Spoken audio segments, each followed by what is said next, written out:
প্রকৃত সত্য। আর যদি বেত্রাঘাতের আঘাত সহ্য করতে না পেরে হরিনাম ছেড়ে দেয়, তাহলে বুঝবো আমাদের সমাজকে অবমাননা করার জন্য হরিনাম করছে। ভগবান আমরা বলি ঈশ্বর, আমরা বলি ভগবান, মুসলমানেরা বলে, কেউ বলে আল্লাহ, কেউ বলে খোদা। জিনিসটা এক না আলাদা? একই বাবা। কেউ বলে জল, কেউ বলে ওয়াটার, কেউ বলে পানি, জিনিসটা তো একই। যে যেভাবে ভজন সাধনা করে, তার মানে কিন্তু সহ্য করতে পারলো না সেই কাজী গড়াই খা। তাই কাজী গড়াই খা করলো কি না, পরের দিনই এলো হাবিবুল্লাহ মিয়ার কাছে।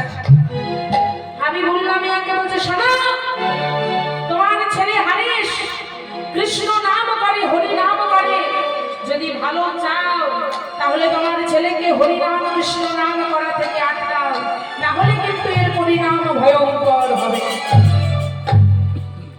কিন্তু ওই যে হারেশ মনে মনে কৃষ্ণ নাম করে, কত কত তার বাবা বলে যে বাবা হরিনাম ছেড়ে দে, কৃষ্ণ নাম ছেড়ে দে, কিন্তু তাও হরিনাম কৃষ্ণ নাম ছাড়ে না।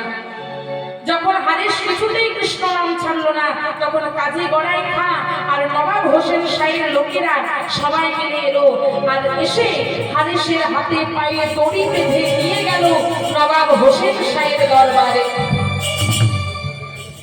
যেই না নবাব হোসেন শাহীর দরবারে নিয়ে গেল, অমনি আজকে হাবিবুল্লাহ মিয়া হারেশকে বলছে, বাবা হারেশ, তুই হরিনাম ছেড়ে দে বাবা, ছেড়ে দে, তাহলে ওরা তোকে মেরে শেষ করে দেবে বাবা, তুই হরিনাম ছাড়, কৃষ্ণ নাম ছাড়। কি বললে বাবা? আমি হরিনাম ছেড়ে দেব, কৃষ্ণ নাম ছেড়ে দেব? তবে শোনো বাবা, আজ হারেশ কি বলছে জানেন? আজ হারেশ বলছে, খন্ড খন্ড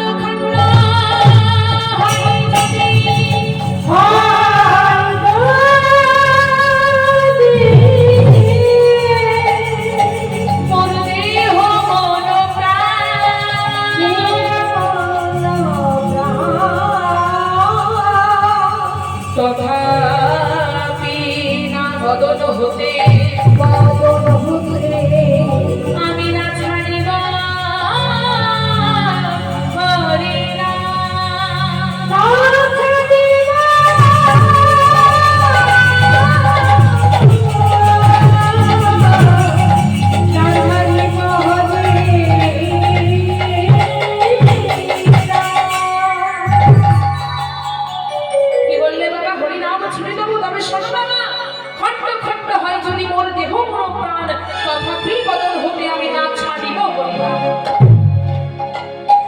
যতই কষ্ট হোক, যতই দুঃখ হোক, যতই জ্বালা হোক, যতই যন্ত্রণা হোক, হরিনাম আমি ছাড়বো না।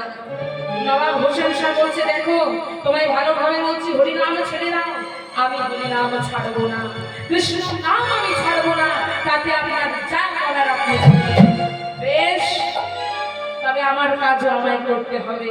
সেই নবাব হোসেন শাহের লোকেরা হারেশের হাতে পায়ে দড়ি দিয়ে বেঁধে হারেশকে নিয়ে গেল 22 বাজারে।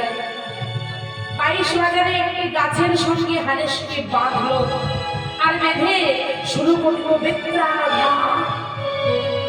যেটা বেত্রাঘাত করছে, আজ হারেশ বলছে,